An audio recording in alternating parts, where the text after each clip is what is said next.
الرحمن الرحیم نحمدہ ونصلی علی رسولہ الکریم اما بعد۔ دوستو عزیزو، اللہ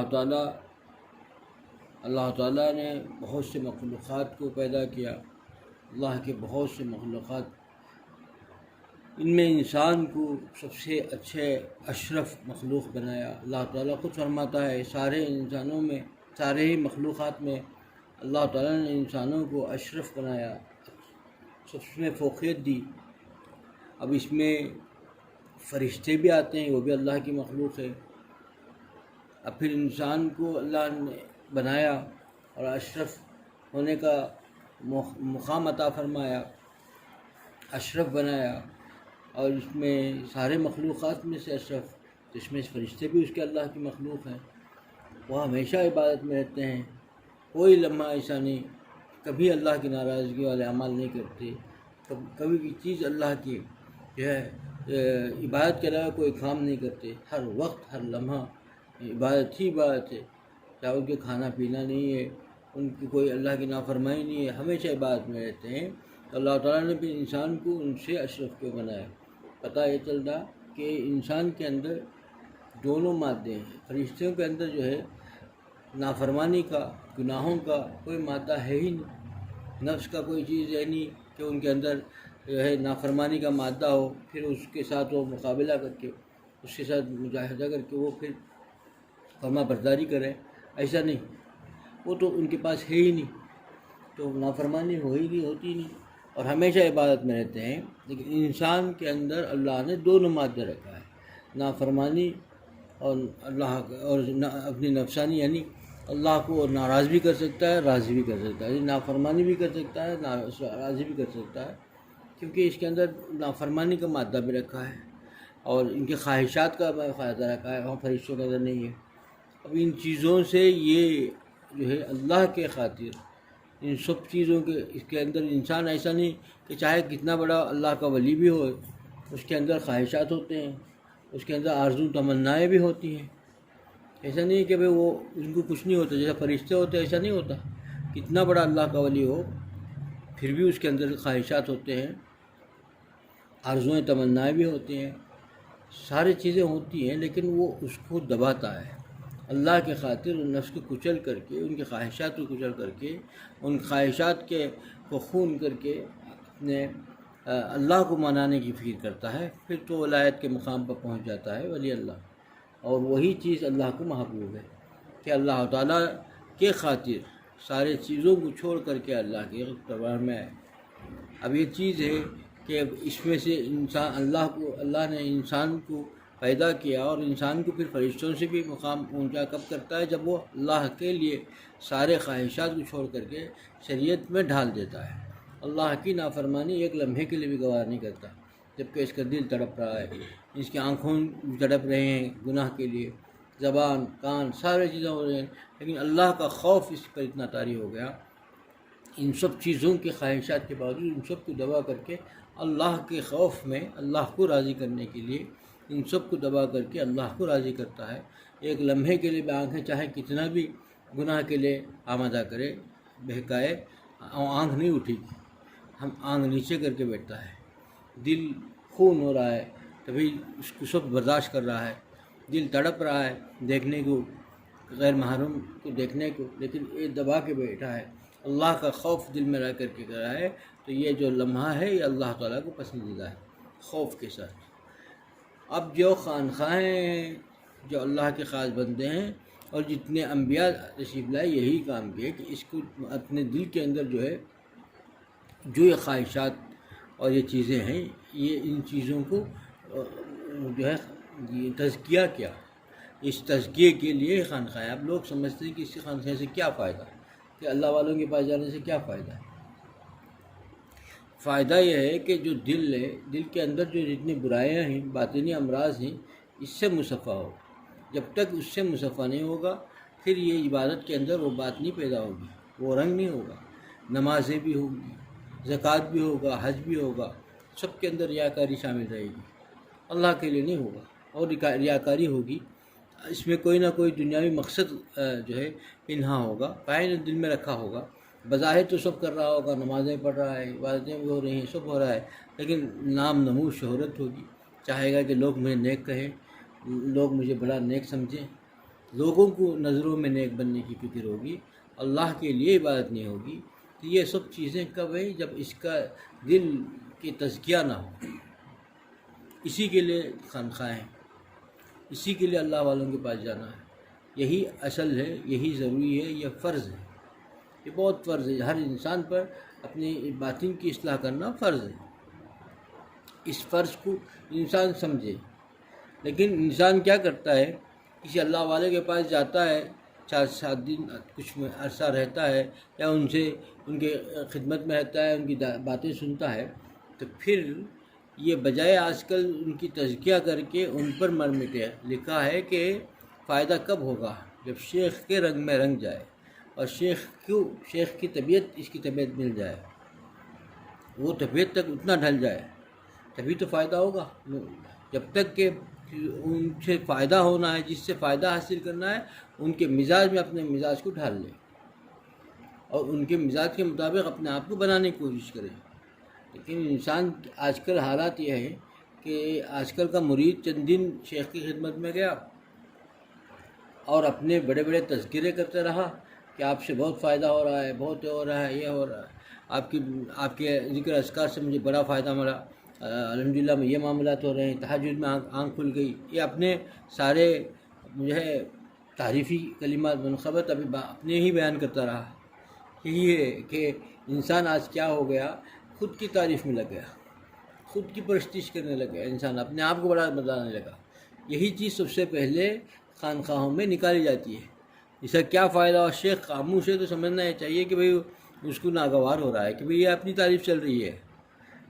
حضرت حکیم الامت تھانوی علیہ رحمہ کے پاس ایک صاحب نے بڑی لمبا کئی صفحے کا خط لکھا، اس میں خالی لکھا کہ حضرت الحمدللہ میری نمازیں ہو رہی ہیں، یا وہ ہو رہی ہیں، زبات ہو رہی ہے، پانچ وقت ہر نماز کی بات پڑھ لیتا ہوں، وہ کر لیتا ہوں، یہ کر لیتا ہوں۔ حضرت نے کہا کہ بہت حکیم الامت تھے، پہچانتے تھے کہ کیا کرنا چاہتا ہے۔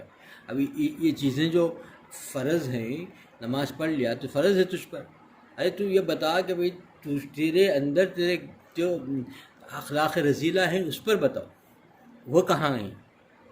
اس پر تو کوئی ہے ہی نہیں، خالی اپنی تعریفی ہے کہ بھئی یہ کر رہا ہوں، وہ کر رہا ہوں، عبادتیں کر رہا ہوں، خالی عبادتیں ہو رہی، مجھے ویسا ہو رہا ہے، یہ ہو رہا ہے۔ اب تمہارے اخلاق رذیلہ جو اندر ہیں، حسد کا مرض ہے، کینے کا مرض ہے، بغض کا مرض ہے، اپنے آپ کو بڑا سمجھ رہے ہو، تکبر بھرا ہوا ہے، کبر ہے، یہ کیا یہ چیزیں کیا ہیں؟ غصے کا مرض ہے۔ جب تک غصہ ختم نہیں ہوگا، وہ پہلا قدم بھی نہیں رکھا۔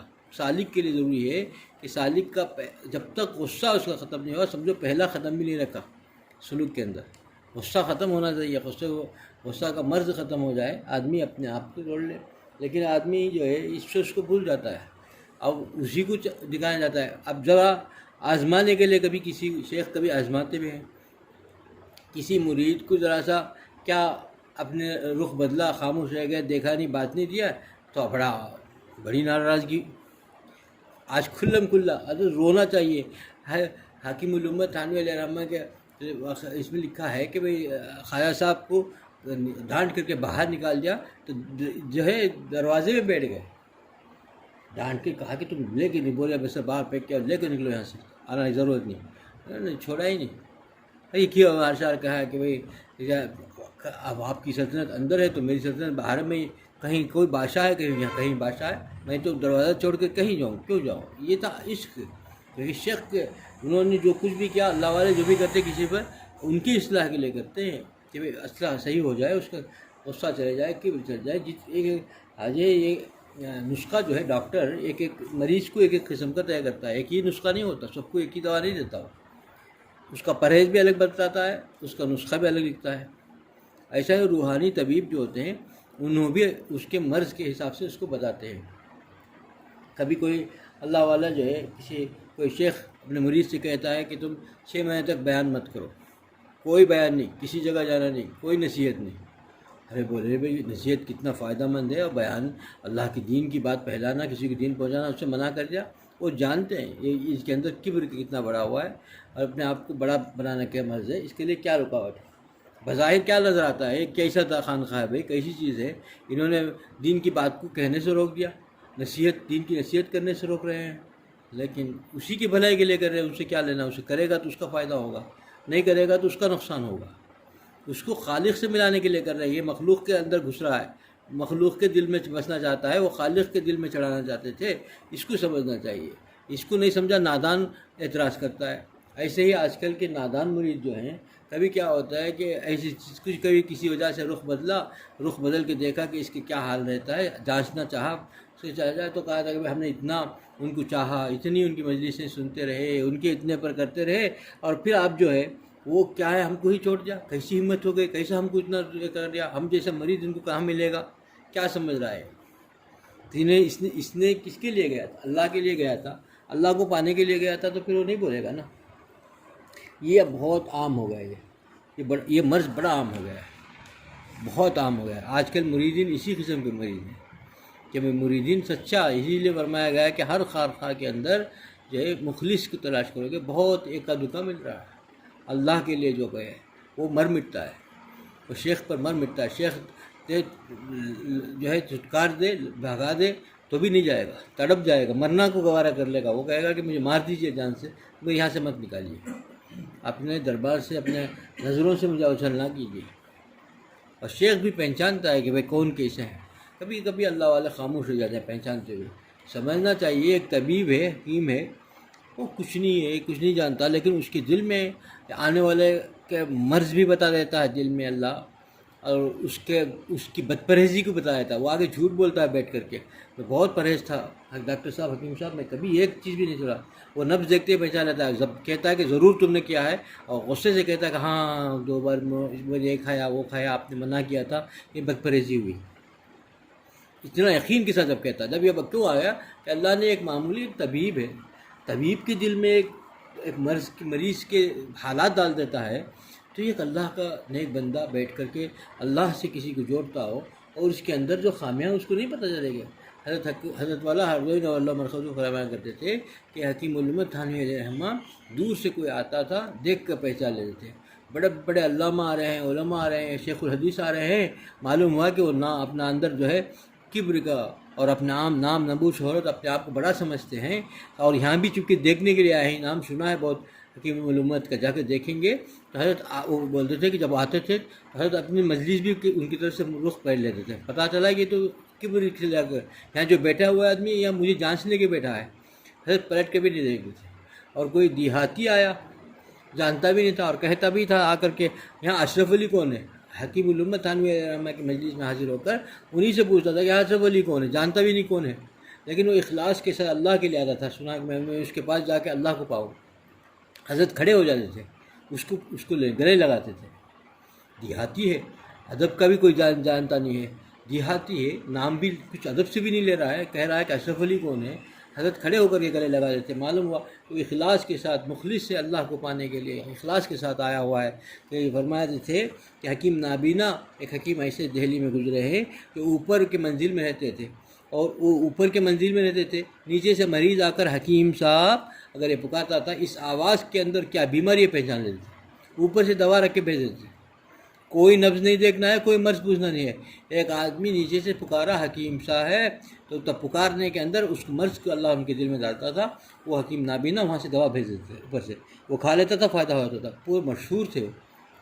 حضرت والا حرزوئی اللہ مرخوض یہ واقعہ سنا کر فرماتے ہیں کہ ایک حکیم طبیب کو اللہ نے یہ چیز دی ہے، یہ قدرت دی ہے. وہ خالق و مالک اپنے خاص بندوں کو کئی چیزیں نوازے گا، وہ دیکھتے ہی پہچان لیتے ہیں، لیکن خاموش رہتے ہیں. بہت حلم ہوتا ہے، بہت ان کے اندر جو ہے وہ ہوتی ہے، اپنے آپ کو مٹائے ہوئے رہتے ہیں، خاموش رہتے ہیں. ان کے اندر ایک دم نمایاں آئینہ جیسا سامنے کھل جاتا ہے مرید کا، لیکن وہ خاموش رہ جاتے ہیں، جانتے ہوئے بھی کہ یہ کیسا ہے، اس کے اندر کتنا کبر ہے، یہ کیا کرتا ہے، کیسے کیسے چیزوں سے آ کر آیا ہے. علی رضی اللہ عنہ کے بارے میں یہی لکھا تھا کہ ایک شخص جو ہے گناہ کر کے آ گیا. جیسے ہی وہ اندر آ کے بیٹھا نمایاں مجلس کے اندر، کیسے کیسے نوجوان لوگ، کیسے کیسے لوگ آ جاتے ہیں گناہ کر کے، آ کے نیک مجلسوں میں بیٹھنے میں گوارتے ہیں. ان کو نگاہ کشف ہوگا، لیکن عام طور پر ایک بیان مجلس میں فرما دیا کون آیا ہے، کیسا آیا ہے، سب یہ چیزیں اللہ دل میں ڈال دیتے ہیں. اس سے یہ ڈرنا چاہیے.